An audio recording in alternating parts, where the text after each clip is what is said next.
Welcome to Parshas Seitzei, Tafshin Pei, and we're getting ever closer to the Holy Yom Noraim. As a matter of fact, it's interesting. I've heard that the Parshas go in a certain order. They get us ready. After Tisha B'Av, we begin the march. We begin walking toward El. The Pamayim of El are coming, the Pamayim of Rosh Hashanah. So we go with Parshas Eikev, which is our feet, and we start walking.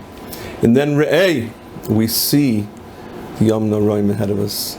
And then comes El, and it's Shoftim. The Shoftim are being put into place, getting ready to judge us. Ki Seitzei, we go off and we start walking toward the Yemei Adin. Ki Savai, and then we come to the Yemei Adin. Nitzavim, we stand in the Yemei Adin. And then we're Zoich in the Yemei Adin, and Yetz Hashem, Vayelach, and we go away from them to Zois HaBracha. So if you're ever trying to remember the Parshas of Dvarim, we have Hazinu also, of course. We sing the Shir because we're so excited that we're getting there. So we're walking toward Rosh Hashanah, and Yetz Hashem will get to Zois HaBracha, and we'll all be Zoich B'Din. So I'd like to share with you two thoughts. The first one is in the end of last week's Sedra, actually the end of Parshas Shoftim, toward the end. And I heard this from Rav Lezer Leaf, Shlita Rosh Yeshiva of South Monsey. And he was talking about that somebody once went to Mechel Yehuda Lefkowitz and asking about, in yeshiva, one of the Gedorim, if a Baruch is not working out, that if a Baruch wants to, they want to ask him to leave. Can you ask a Baruch to leave the yeshiva? Famous story with the Chofetz Chaim, that they once came to the Chofetz Chaim and they said that the Baruch needs to leave the yeshiva for whatever reason. The Chofetz Chaim said, "You're 100% right, but we have an achrayus to this Baruch. You can't just tell him to leave." And this Becker stayed by the Chofetz Chaim in his house, and he kept him in his house until he was ready to move on to another yeshiva. So it's such an achrayus. Ask for Mechel Yehuda Lefkowitz, Satzal, Panovich, Rosh Yeshiva Katana Panovich. What's the Gedorim? How do you know? So he brought it from our Sedra. It says in our Sedra, in Parshas Shoftim, last week's Sedra, Ki Satzal Leir, when you come to the city and you want to make a siege, Yomim Rabim, you want to make a siege many days to go on it. So what do you want to do? So you want to cut down the trees. So it says you can't cut down the trees. It says lo yisashchis es Seitzei, you can't cut down the trees. L'ndayach garzon, to put a hatchet on it. Because you're going to eat from it. And you can't cut it down. Ki adam eitz hasada lavo mimenu mipanecha v'matzur v'matzuk. Rak eitz asher teida ki loy eitz machelhu. Somebody is not an eitz machel, oisus shikres. Zok Mechel Yehuda, that's the geder. He says, just like if you have a tree and you feed it and you nurture it and you put enough fertilizer in it, give it enough water, and after it doesn't grow, so then you can cut it down. The same way with the bacher. If a bacher is somebody that you feel has issues, problems, whatever they are, did you stay up a whole night davening for him? Did you spend hours with him? Did you help him? If you feel that you did everything you could to help him, then you can say goodbye. But if you didn't, then you have no right to do it.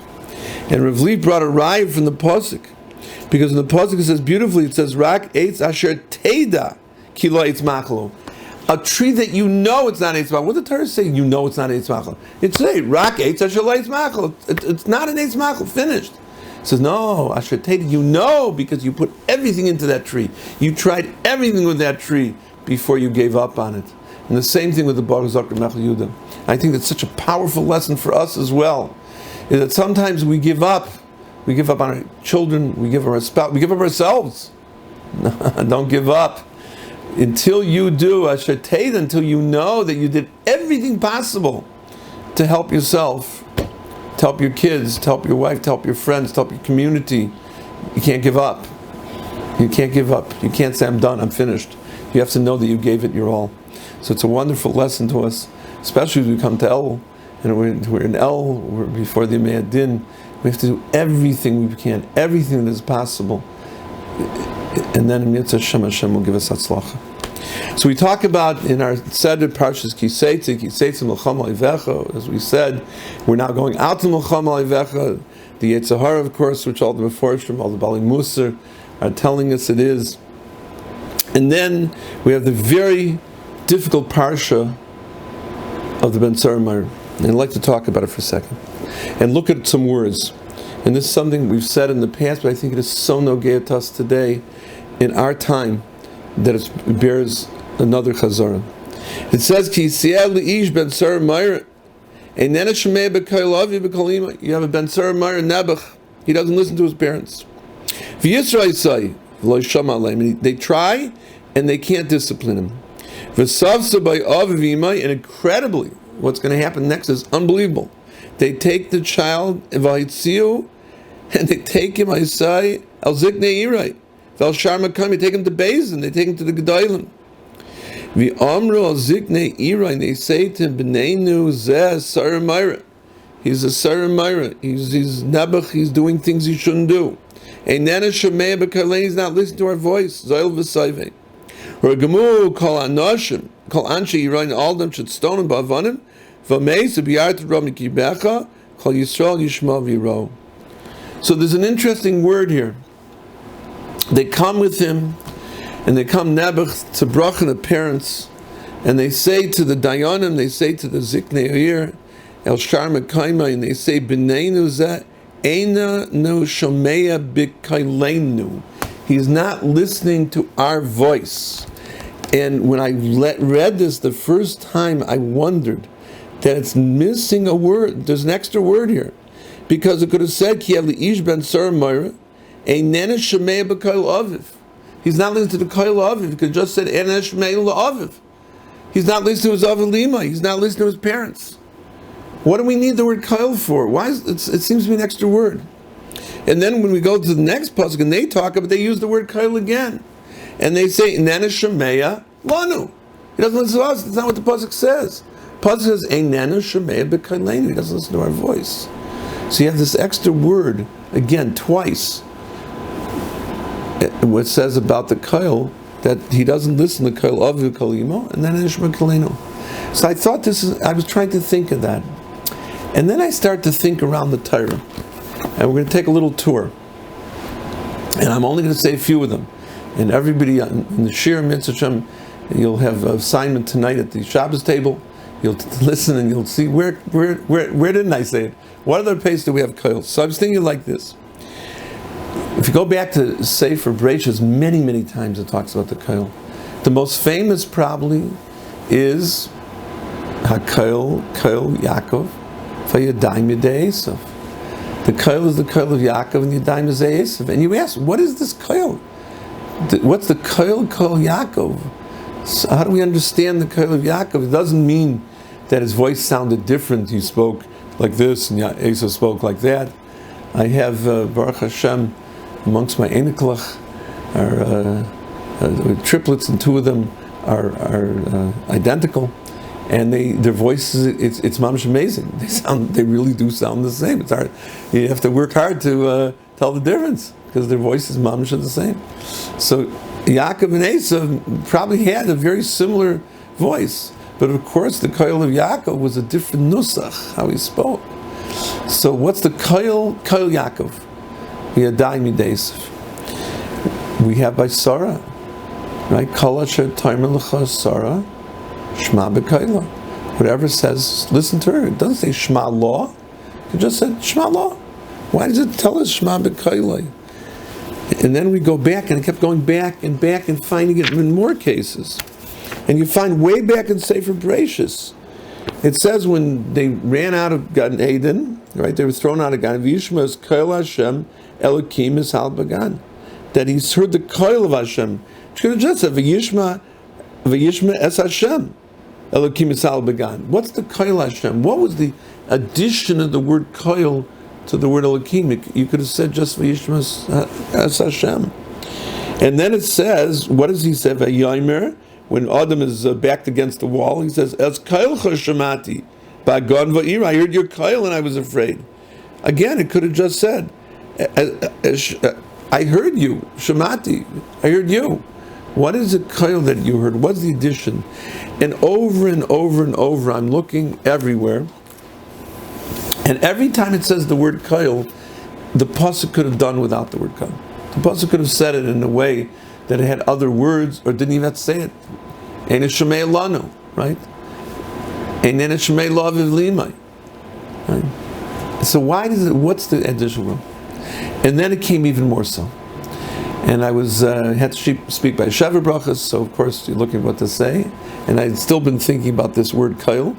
And I noticed that it says that somebody who doesn't Mesamech the Chosin is over b'chomish kailos. He's over in 5 kailos. Kol sasan v'kol simcha, kol chosin v'kol kala, kol mitzalas chasan v'kol pasim v'nor mitzvei nidgasam. So you have 5 kailos, right? Kol sasan, kol simcha, kol chosin, kol kala, kol mitzalas. And I was thinking to myself, that's very strange. What are these chomish kailos? How do we understand it? And why do we need 5? It could have just said kol sasav v'simcha chasim v'kala kol mitzah. Okay, maybe 2. Kol mitzalus chasan. Or if you want, you can make it 3.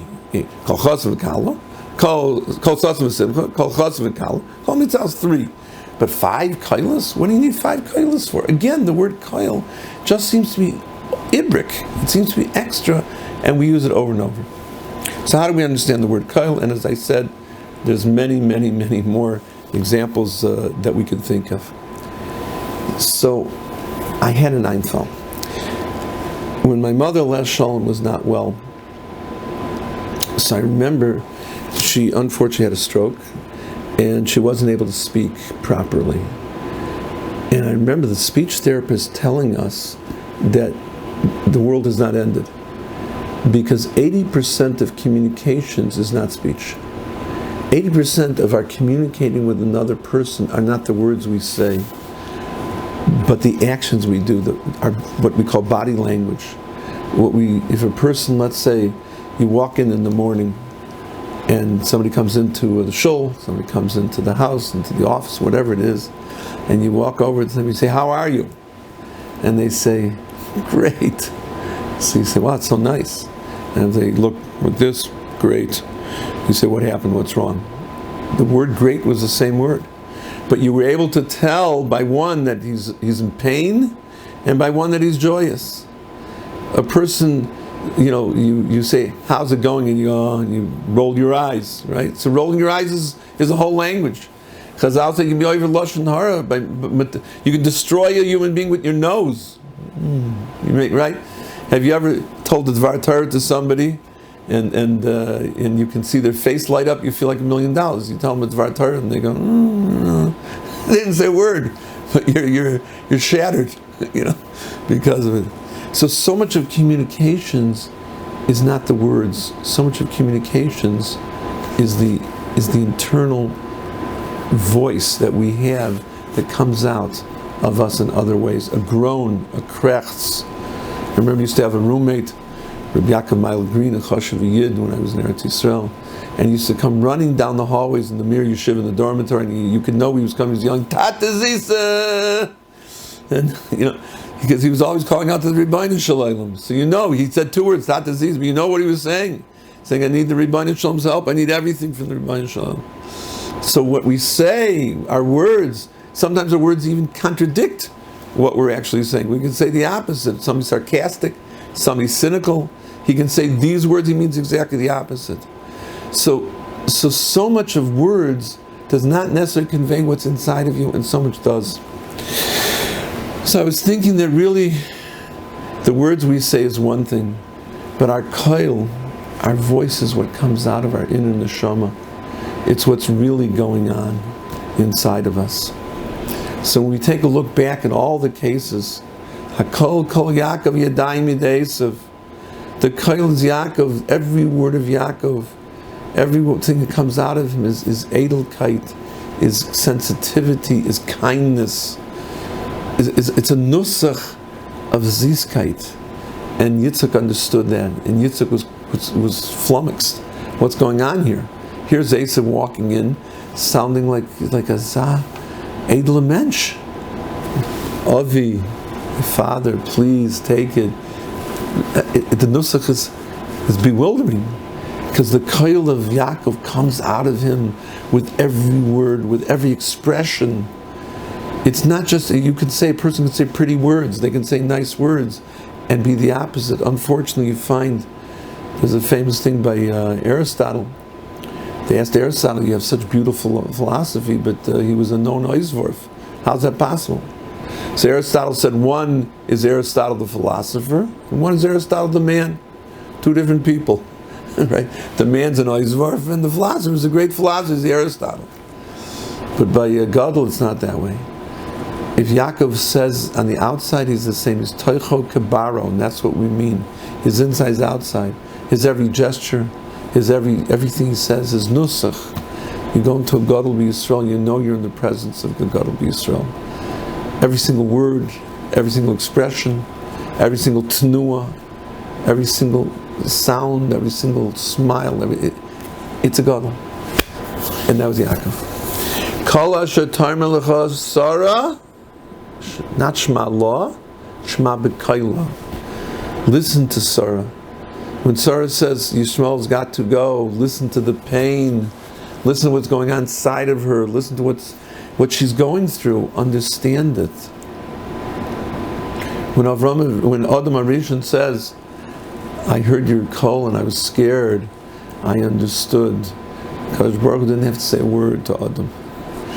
All Kadosh Baruch Hu had to do was be there, and his call was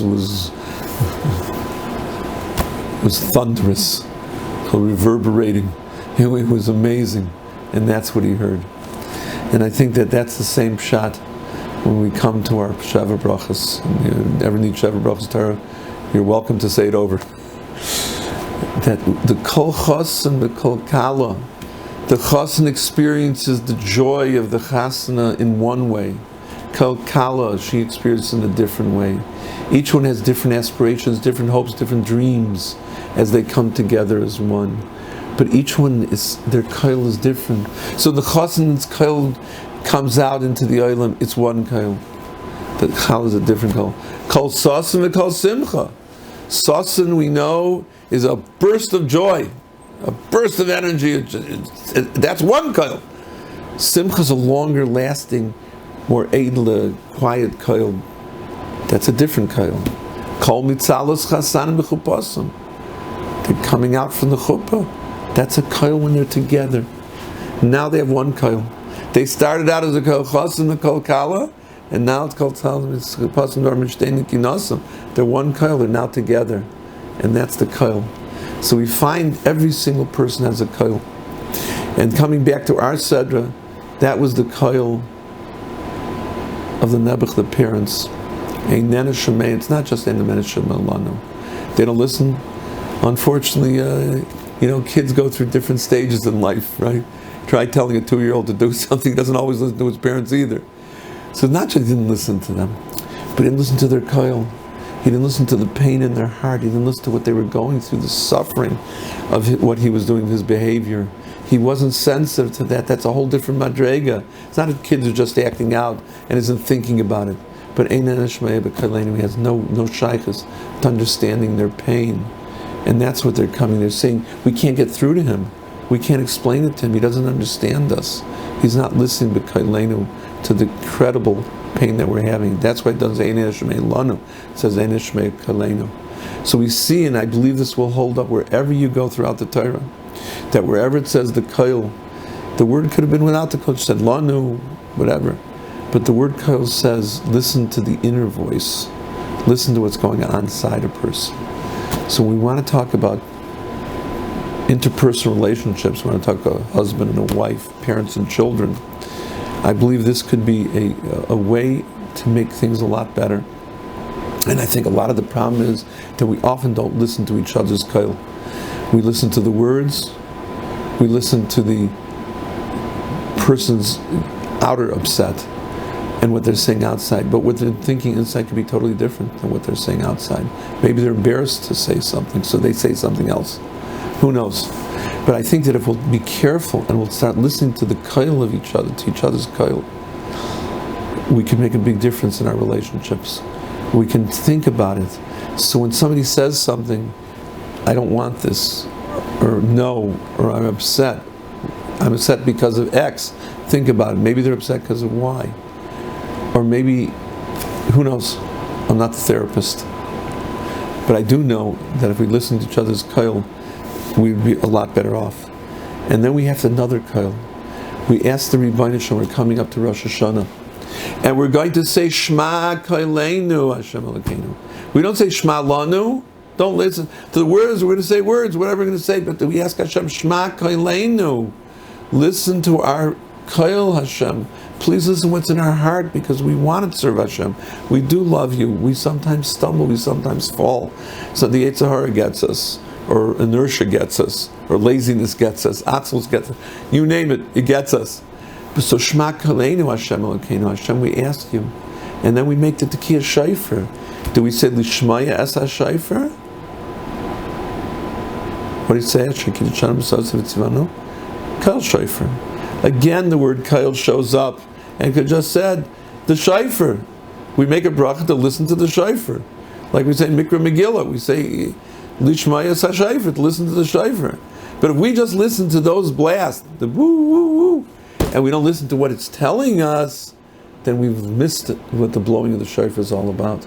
Because the blowing of the shofar is to penetrate our hearts, to listen to the koil shofar, listen to the pain of the Rebbeinu Shalom, listen to when we're not doing His ratzon, or the happiness of Rebbeinu Shalom when we are doing His ratzon. So we blow the shofar, and our job is to listen to the koil shofar, not just to listen to the shofar blast. And we did that, and we spent our whole time deciding if the Baltakeya was enough seconds, not enough seconds to get the koil good and not to get the koil good.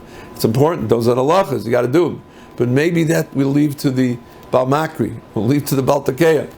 Our job is to listen to the koil shofar. Our job is to listen to the shofar blast and what HaKadosh Baruch Hu is telling us and what the shofar is telling us. So Mitzvah Hashem, we should all be zoiche to listen to each other's koilos, and to listen to the Rebbeinu Shalom's koil, and the Rebbeinu Shalom should listen to our koil. And Be'ezus Hashem, if we'll all do that, we'll all be together, we'll all be zoiche to the coming Yemei Hadin and to the ultimate Geula B'mehera Yameinu. Have a good Shabbos.